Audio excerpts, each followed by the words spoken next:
پھر آگے نبی علیہ الصلوۃ والسلام نے حدیث میں بیان فرمایا لا یؤمن احدکم حتى اکون احب الیہ من والدہ وولدہ والناس اجمعین. فرمایا تم میں سے کوئی شخص اس وقت تک مسلمان نہیں ہو سکتا جب تک کہ اسے رسول اللہ صلی اللہ علیہ وسلم سے محبت اپنے والدین سے زیادہ، اپنی اولاد سے زیادہ اور تمام انسانوں سے زیادہ حضور سے محبت نہ ہو. حضور سے محبت بھی ضروری ہے اور آپ کی اتباع بھی ضروری ہے اور آپ کی اطاعت بھی ضروری ہے.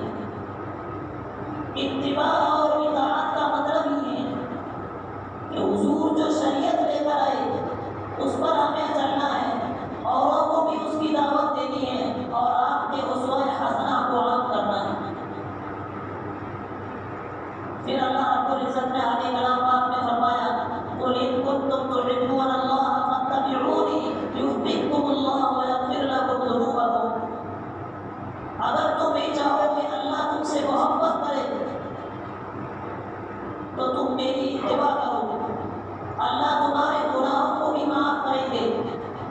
واللہ غفور رحیم، اللہ بخشنے والا ہے، اللہ رحم کرنے والا ہے.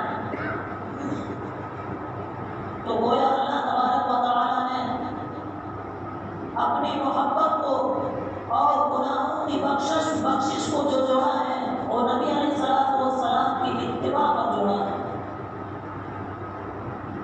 پھر آگے اللہ تبارک و تعالیٰ نے کلام پاک میں فرمایا یا ایھا الذین آمنوا اطیعوا اللہ واطیعوا الرسول.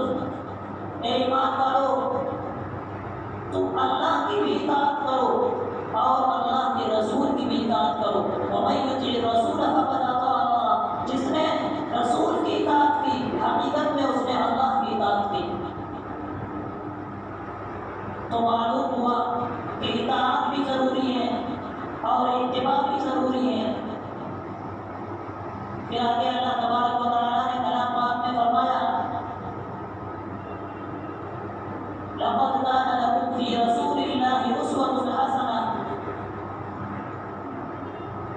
اللہ تبارک و تعالیٰ نے نبی علیہ الصلوۃ والسلام کی زندگی کو ہمارے لیے ایک بہترین نمونہ بنایا ہے. پھر اللہ تبارک و تعالیٰ نے پھر یوں فرمایا کلام پاک میں وما آتاکم الرسول فخذوه وما نهاکم عنه فانتهوا. رسول جو تمہیں دے وہ تم لے لو اور رسول جس چیز سے تمہیں منع کرے اس سے تم باز آ جاؤ. لقد كان لكم في رسول الله اسوة حسنة. نبی علیہ الصلوۃ والسلام کی جو زندگی ہے وہ ہمارے لیے بہترین زندگی ہے. اللہ تبارک و تعالیٰ نے ہمارے لیے بہترین نمونہ بنایا ہے.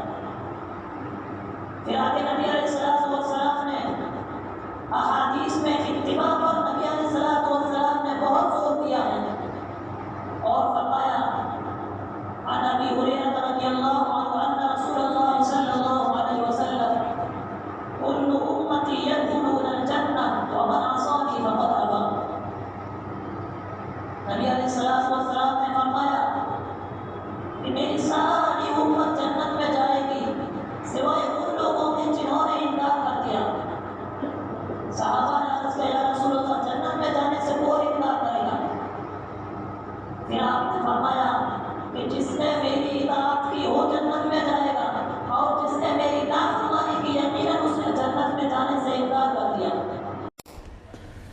Thanks for watching. Don't forget to like, comment, share and subscribe to Al Wahid channel.